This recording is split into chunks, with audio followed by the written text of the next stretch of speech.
Ons skriflesing is uit Handelinge 2, Acts 2, from verse 43.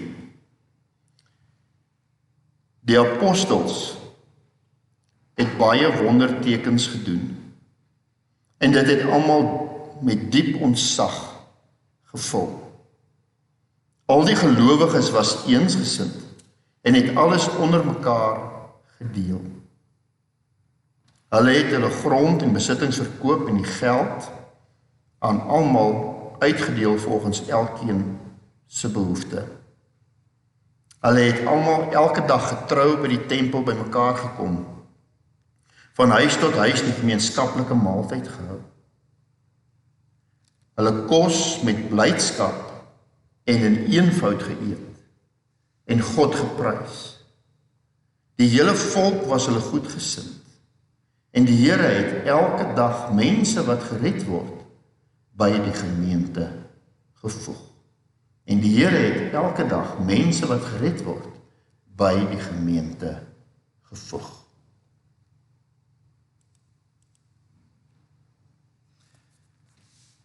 Your shape is really important. Just imagine a mosquito and an elephant, and then the mosquito got the elephant's ankles. Hoe gaan 'n muskiet spring met 'n olifant se enkels? Dis nie moontlik. Maar het julle gedink aan die gemors van as dit andersom is? Let's say you've got an elephant, but the elephant's got ankles just like a mosquito. Will he take the weight? Verseker gaan hy nie eers kan staan nie, never mind spring. Maar jy sien, die vorm wat ons het is belangrik, want dit bepaal wat ons kan doen. Die vorm wat ons het is belangrik, want dit bepaal jou potensiaal. Die vorm wat ons het is so important, because without the shape you are in, you don't know how you are going to grow, how you are going to develop, what you can do and what you can't do. We tend to think about shape as it is what it is, and it is what it is. But you know, the beautiful thing about the shape of people is that the shape of people can change. Weet julle wanneer is 'n mens in die moeilikheid? 'n Mens is in die moeilikheid as jy 2 kilometer vorm het en jy moet 20 kilometer gaan hardloop. Dan is jy in die moeilikheid. But luckily, when I'm a 2 kilometer shape, and I run a 2 kilometer, what happens? My shape changes.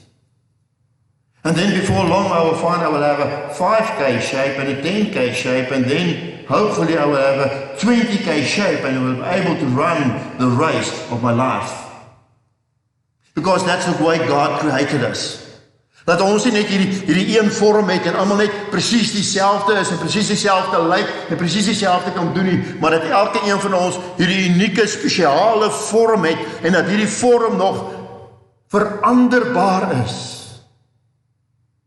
Soos wat ons vorm verander, ons potensiaal ontwikkel. Like as our shape changes, we find and we discover new things, new abilities, new confidence. To become what God had in mind when He first created us. And to do what God had in mind when He first granted you your gift. And to become everything God planned, hoped for you to become. Have you ever wondered what is the shape of the church? Wat is die vorm waarin die kerk kom? En wanneer mense die woordjie kerk gebruik, dan het ons 'n moeilikheid. As ek sê sweets, ek sê nou sweets, en kyk nou waarin dink jy, ek sê sweets, oom Jan, waarin dink oom?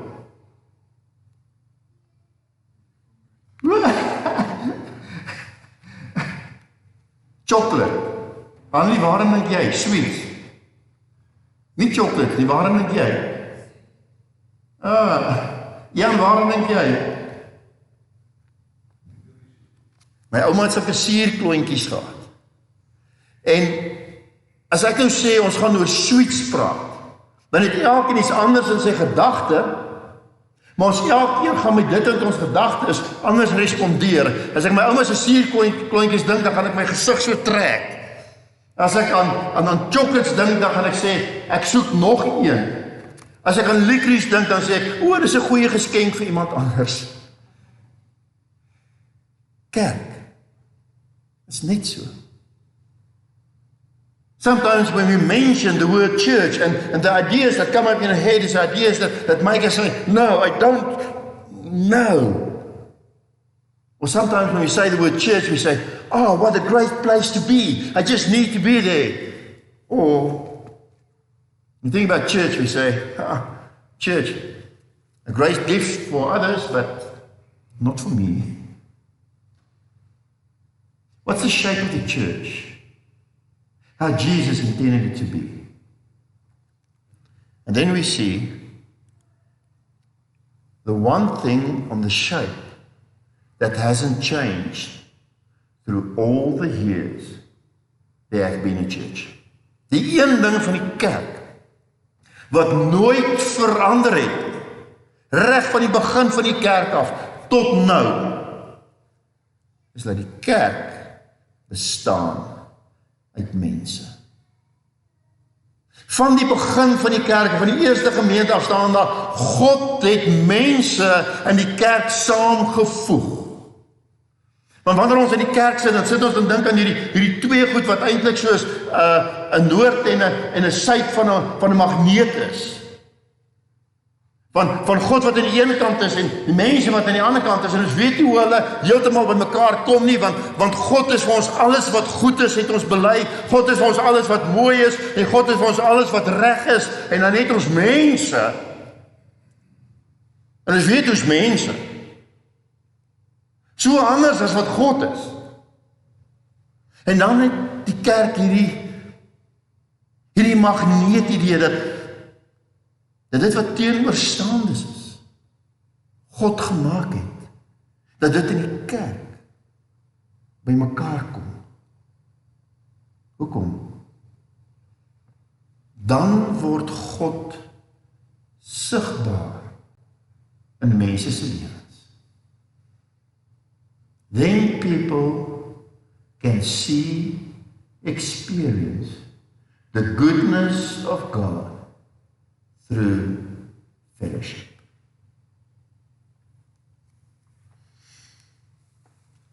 In order for us to become this church of Christ, there's three processes that He has given us. And the first one is the one of faith by personal responsibility.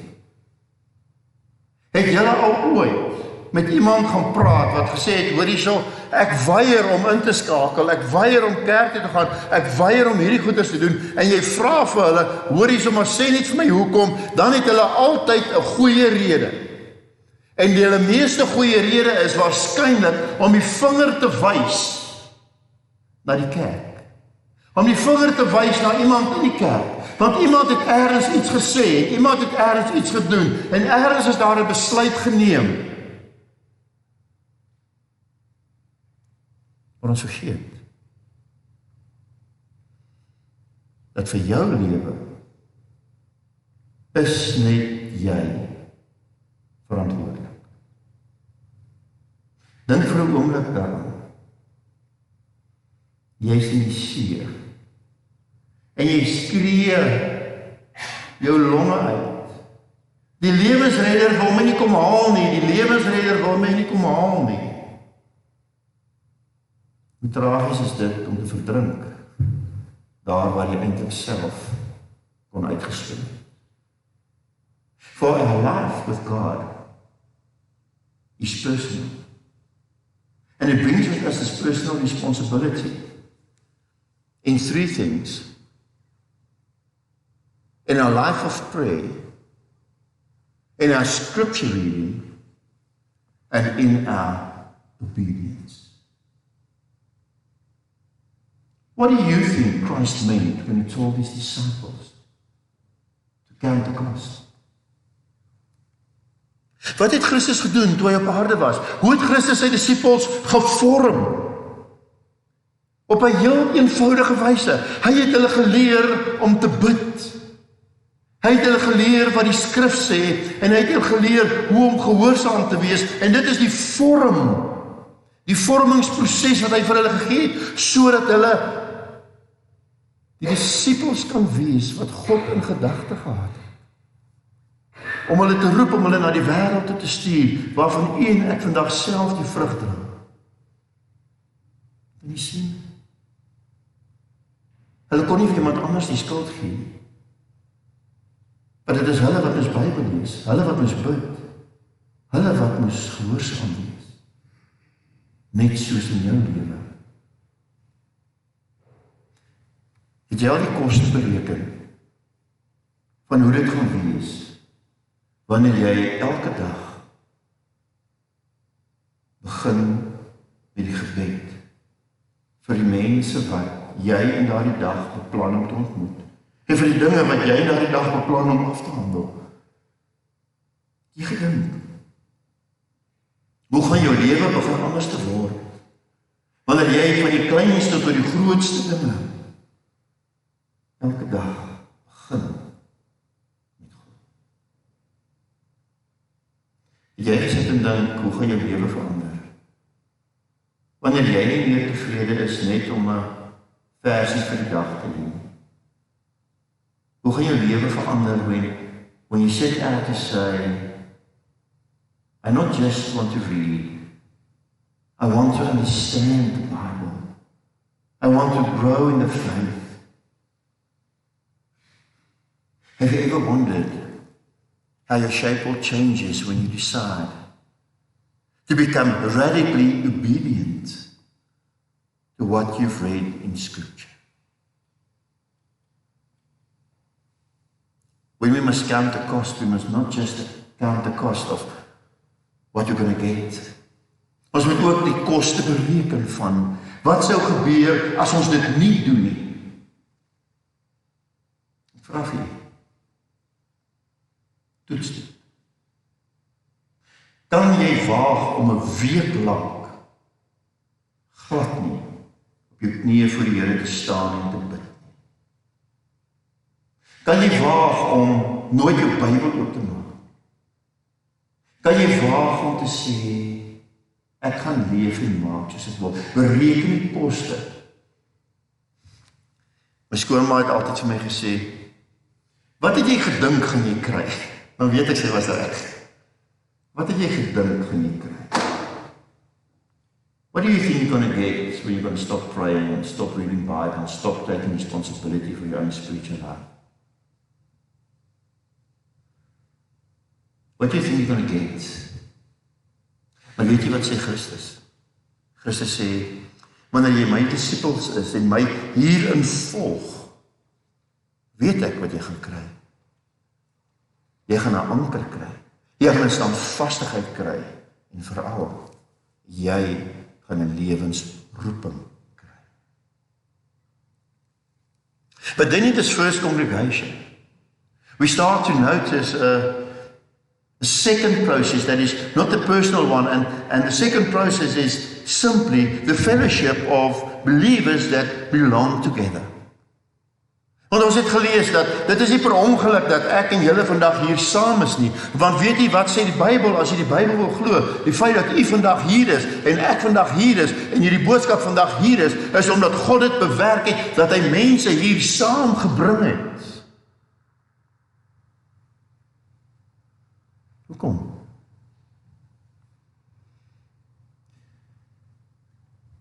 Ons leef vandag met hierdie gedagte van niemand sal my sien nie. Met hierdie gedagte van ek sal selfstandig wees en ek sal self regkom en ek sal my lewe maak. Because we would love to live our lives without accountability. Live it as we want. I pitch up at the tennis courts, and there are two games being played. The one is just amongst kids, and those amongst kids, they don't count. They're just there for the fun, and they chommel, and they stand anywhere, and they hit the ball, and they serve when they want to, and it's not serious. They don't even count points. They don't even keep the rules, but they have a lot of fun doing it. Okay, I'm not saying it's not fun. But then a couple of courts from them, there are people playing a tournament. En hulle tel. En daar's 'n skeieregter. En vir elke punt wat hulle speel, hardloop hulle voluit, doen hulle absoluut hulle heel beste. Wat dink u is die verskil tussen die twee? Net een ding. Die mense in die tweede baan het getel. Die mense in die tweede baan het geweet dat dit wat ek doen is nou belangrik. They were accountable and they held each other accountable. Now this is the question. Which court do you think produced the best tennis? The one where they were accountable. Which life do you believe will produce the best fruit? The one where you are accountable. That is why from the very beginning, when God says, listen, for my children, I want the best. I want them to take personal responsibility. But I say, I also want them to be in fellowship amongst each other. So that as the seesaw works, die een balanseer teenoor die ander een uit. Want wat gebeur? Dit is hoe ons gevorm word. Sê vir my, wie van julle was nog nooit verkeerd nie? Julle ken ons daardie storie van die dominee wat in die gemeente vra, wie was nog nooit verkeerd nie, en dan staan een nou op. En die dominee vra vir my, sê vir my, meneer, het jy mooi gehoor? Ek vra, wie was nog nooit verkeerd nie? Hy sê, ja dominee, ek gehoor, ek staan net op namens my vrou se eerste man. Elkeen van ons was al verkeerd. Het jy al die koste bereken van wat is die effek op jou lewe as jy oor God verkeerd is?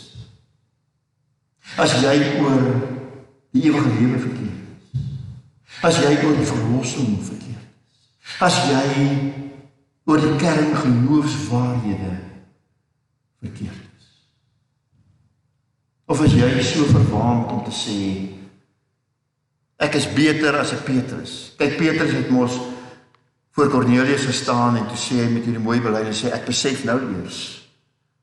Tot nou toe was daar een belangrik gedeelte van die evangelie wat ek verkeerd verstaan het. Hoekom dink jy die Here gegee dat ons by mekaar in 'n huis dan by mekaar kom en praat en vra? Vir net een rede. Sodat ons verantwoordelikheid teenoor mekaar kan hê. Die Here verwag nie van my om perfek te wees, of van Hanlie om perfek te wees, of van Maak om perfek te wees nie. Weet jy wat skryf Kolossense? Kolossense 3, julle moet gaan lees die ongelooflikste hoofstuk oor die aard van die mense van die kerk. Hy sê, julle is die geliefdes van God, sy uitverkore volk. Julle moet meelewend wees. Verdraagsaam wees. Geduldig met mekaar wees. Mekaar vergewe. Want wat wil die Here hê? Die Here wil hê dat in hierdie reis deur die lewe moet ons mekaar nie los nie. Dis hoe ons gemeente gemaak. Hy het nie die verwagting, ons moet altyd alles reg doen en altyd alles reg sê en altyd in die reine wees. Hy het nie die verwagting nie, maar hy het wel die verwagting dat ons sal sê, in hierdie lewe wat ons 'n stuk pad met mekaar gaan saamleef, in hierdie lewe sal ons mekaar nie los nie. Ons sal daar wees om op te tel, daar wees om te versorg, daar wees om te bid, daar wees om saam te stap, daar wees om te vergewe. Ons sal daar wees. En so neem ons die vorm aan wat Christus vir ons wil gee. But there's a third process. And the third process is exactly what is happening in this moment. Not only did the first Christians take up the personal responsibility, and not only did they took care of one another, but they also went to the temple. Hulle het ook gesamentlik aanbid. Want wanneer ons aanbid, when we worship, it's so much more than just a song or just a prayer. Wanneer ons bid, dan is dit alles van jou verlede, alles van jou toekoms, jou hoop, jou drome, alles van jou gawes, van wie jy is, alles wat op een brandpunt by mekaar kom. Dink aan Moses by die brandende bos. Alles van sy verlede, die moord wat hy gepleeg het, die grootword in die Farao se tempel, die vlug in die woestyn, dat alles het daar by mekaar gekom, en toe die Here ontmoet het, toe hy 'n nuwe toekoms gekry, met 'n nuwe roeping, en 'n nuwe verskil wat hy het om te maak, en 'n nuwe lewe, waarin God hom ingelei het, en alles het gebeur, in die aanbidding van God. Dan is die Amerikaanse vrou by die punt. Haar hele lewensgeskiedenis, van hoe sy groot geword het, die 5 huwelike wat sy gehad het, die een man met wie sy nou saamgebly het, as sy probeer het om iets te maak werk, en hoe haar hele lewe as te ware uit mekaar geval het, en van een gesukkel het na die ander een, tot sy Christus ontmoet het, en nadat sy Christus ontmoet het, hy haar so herstel het, dat sy letterlik die eerste sendeling in Samaria was. Dis aanbidding. That's worship. And that's what's happening to you and me right now at this moment. When Christ is present, the Spirit is present. He is meeting you and He's taking you and saying, in these moments, I'm transforming you, giving you a new shape to become literally the best version of yourself. Dink vir 'n oomblik, hoe moet dit wees om in 'n kamer toegesluit te wees wat donker is, en jy het net hierdie een gaatjie waar jy kan deurkyk, en die gaatjie waar jy kan deurkyk vertel en wys vir jou van hoe wonderlik die lewe daarna is, hoe wonderlik die lewe is as jy net hier kan uitkom, al die dinge wat jy kan doen, en nou kan ek dink, jy sit in die kamertjie en jy sê, as ek hier uitkom, die eerste een wat ek gaan doen is dit, en die tweede ding wat ek gaan doen is dit, en die derde ding wat ek gaan doen is dit, en die vierde ding wat ek gaan doen is dit, en jy sit in die kamertjie, weet jy, en jy wag vir 'n sleutel, jy sê, as daar net iets is wat hierdie deur vir my sal oopsluit, en spandeer jare van jou lewe in die kamertjie. En eendag, wat het 'n ongeluk in die slot in die deur gemaak. En jy besef, ek was nooit toegesluit. Dit is die lewe van gelowiges, wat hulle nie onderwerp aan God, wat met hulle op pad is om hulle te vorm nie. That's the life of so many believers that don't want to take up the responsibility for their own spiritual life. Believers that says, I don't need the fellowship. Believers that says, I think my life is better without meeting God on a Sunday. Ek wil vir julle sê, die lewe is vir elke een van julle ook. Die geheim is lankal nie meer 'n geheim nie. Leef met al die goedheid wat God in Christus deur sy Gees